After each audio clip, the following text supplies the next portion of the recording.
Hello lovelies and welcome to today's video. Yes, we have an art journal process video today, and this is my entry for the February 2019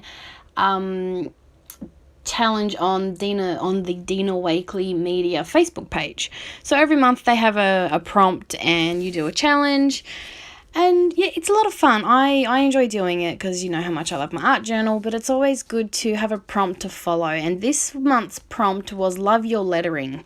So basically, you were challenged to do some journaling on your art journal page. Well, actually on your project. It doesn't have to be an art journal page, but I always do an art journal page. And also, of course, to use some Dena Winkley Media products. So I am using some paint to start with, and this is Cheddar and Tangerine. So what I've been doing lately is, you know how much I'm trying to break out of my regular color combinations, which is usually blues, and then by trying to break out of that I fell into the pinks, and then that was it. So I've been trying to work on my color combinations, and in doing that I downloaded the Dena Winkley Color Confidence Printable, and in it there's a whole bunch of color theory. There's a color wheel, and there's some recommended color combinations using complementary and tertiary and all sorts of cool stuff. Now it's a free download on the Ranger blog, I believe. So I printed that off, and I've been using that as inspiration for my color combinations. And this is one of those color combinations. So this is let me try and pronounce the word properly. Analogous. There we go. I have to look at it to be able to pronounce it. So this is an analogous with complementary color combo. So basically analogous means colors that are on the color wheel that are all together, and then complementary is obviously a color that complements that color or stands out and has a bit of a pop. So basically a color on the opposite side of the color wheel. And in this case, my complementary colour is blackberry.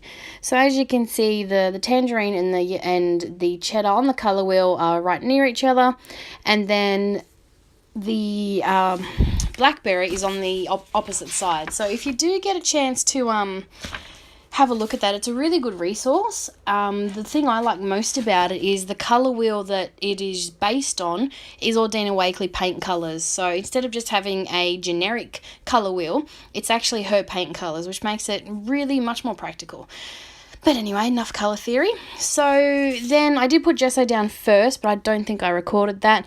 Mostly because usually I don't put gesso in this journal, because usually I only use spray ink. And I never use gesso with a spray ink because it completely changes the way it works.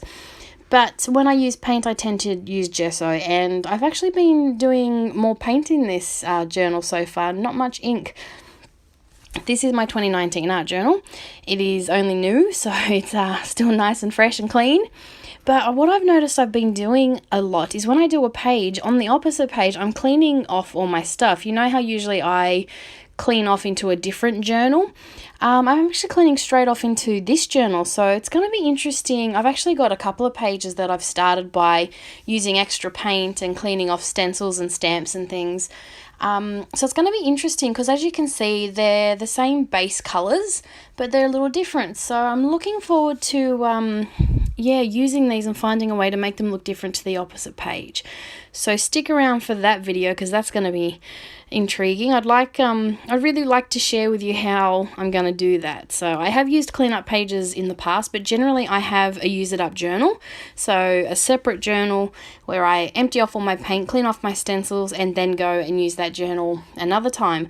I haven't actually done it in my big Dilutions journal, so a little bit different, but I'm finding it's just the easiest way to use up all my paint and clean everything off. So I use the paint combs that I have. Recently I've gotten so many stamps that I've put them in two sections. So I have a tub that has all my Dena Winkley stamps in it, and in there I've also put the paint combs and things. So I'm keeping them together via brand at the moment. So it's easy for things like this when I want to use do challenges and use the same products. And yeah, so in this case I've gotten some of my favourite stamps. Now my favourite background stamps to use is the Textures set. It is that well used that it no longer clings to its backing. It's actually in a separate bag so I don't lose the stamps. And I just use some cheddar paint to apply those stamps. I like the tone on tone you get. I didn't want to go full complimentary. I didn't want to use that stamp with the complimentary colour. My favourite is the checkered hashtag type thingy, the crosshatch, that's what I'm looking for. The crosshatch block stamp, I love using that. And I used the cheddar paint with that. A lot of the times when I'm doing an art journal page and I'm stamping, I don't use ink, I use paint. So I will use a brayer and apply the paint like I'm doing now. I will apply the paint to my stamp with a brayer.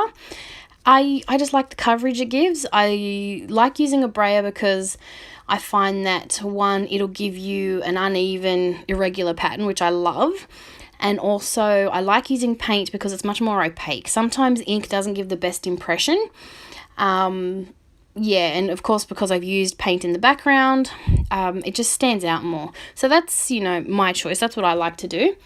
And so I just, yeah, and then I used another stamp from that same texture set to do my complementary colour. So that's those big circles there. And that's my pop of blackberry. Now I'm going to go with my focal image, and it was the two figures from the, what is it, Scribbled Silhouette set. Now, I don't like having images floating in the middle of my page. It bugs me. I can't handle it.